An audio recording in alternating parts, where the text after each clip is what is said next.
राधे राधे। आज मैं आपको 34 चेस्ट साइज ब्लाउज़ की कटिंग बताने जा रही हूँ।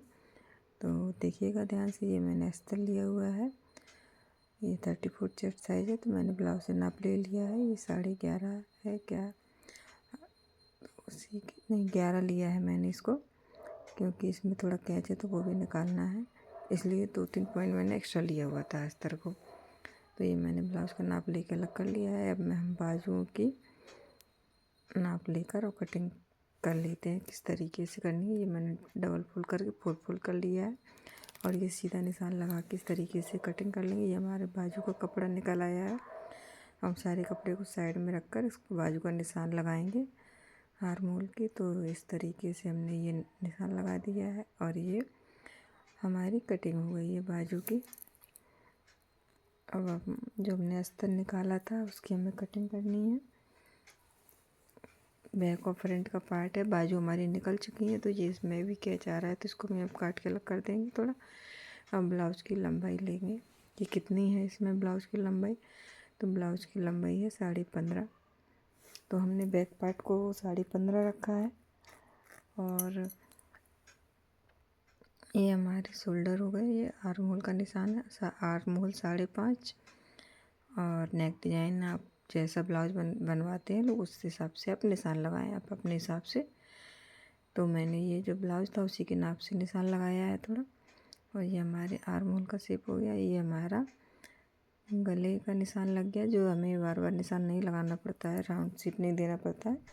तो इस तरीके से मैं रख के ब्लाउज को कट कर लेती हूँ जल्दी से निशान लगा कर। तो ये मैंने नेक कट कर लिया है और मैं अब इस तरह से शोल्डर नाप लूँगी, जो कि ये हमारा इतना एक्स्ट्रा हो रहा है। तो मैं इस पे यहाँ से निशान लगा के फिर से एक्स्ट्रा में इतना हमें उसी हिसाब से कट करना है। तो आप सामने देख सकते हैं, आपकी समझ में आ जाएगा थोड़ा ध्यान देंगे तो। और इसको हम डबल फोल्ड कर ये उसी के ऊपर से हम इस तरीके से अपना ये बैक पार्ट को बिछा लेंगे। और ये हमने नेक का निशान भी लगा लिया है और लंबाई का निशान भी लगा लिया है। तो ये एक सीधा लाइन खींचेंगे और फिर नेक को रख के इस तरीके से नेक का भी निशान हम लगा देंगे। और ये बेल्ट का निशान हो गया हमारा, ये बेल्ट रखा, बेल्ट का निशान लगा लिया है इस तरीके से। तो ये हमारी कटिंग हो गई है बैक पार्ट और फ्रंट पार्ट। तो इसी तरीके से आप भी ब्लाउज को बहुत ही आसान और सिंपल तरीके से कटिंग करना सीख सकते हैं। तो ये तरीका बेस्ट है, आपको बार बार निशान नहीं लगाना पड़ेगा। इस तरीके से आप गले का एक बार नेक का शेप बनाकर रख लो, बेल्ट का शेप बनाकर रख लो, आप उसी को रख के तुरंत कटिंग कर सकते हो। ये हमारा मेन फैब्रिक है जिसका हम ब्लाउज बनाएंगे, वो हमारा अस्तर था। तो हम इसको बिछाएंगे इस तरीके से। ये जो हमारी लंबी धारियाँ आएंगी इस तरीके से हमें ब्लाउज का जो कपड़ा है उसको बिछाना है। तो ये मैंने बिछा लिया है। अब ये किनारी है उसको तो मैं निकाल दूँगी, इसलिए मैंने इसको एक्स्ट्रा में लिया हुआ है। अभी हम ब्लाउज को इस तरीके से कट कर लेंगे। ये थोड़ा हमारा आधा इंच 1 इंच एक्स्ट्रा होना चाहिए कपड़ा, जिससे कि ब्लाउज में कभी कहीं सिलने में कोई प्रॉब्लम ना हो, नहीं तो कपड़ा कम पड़ जाता है तो प्रॉब्लम होने लगती है। तो ये ब्लाउज हमारा कट हो चुका है, बैक पार्ट भी कट हो गया, ये फ्रंट पार्ट भी कटिंग हो गई है। और अब हम साइड से भी इसको कटिंग कर देंगे।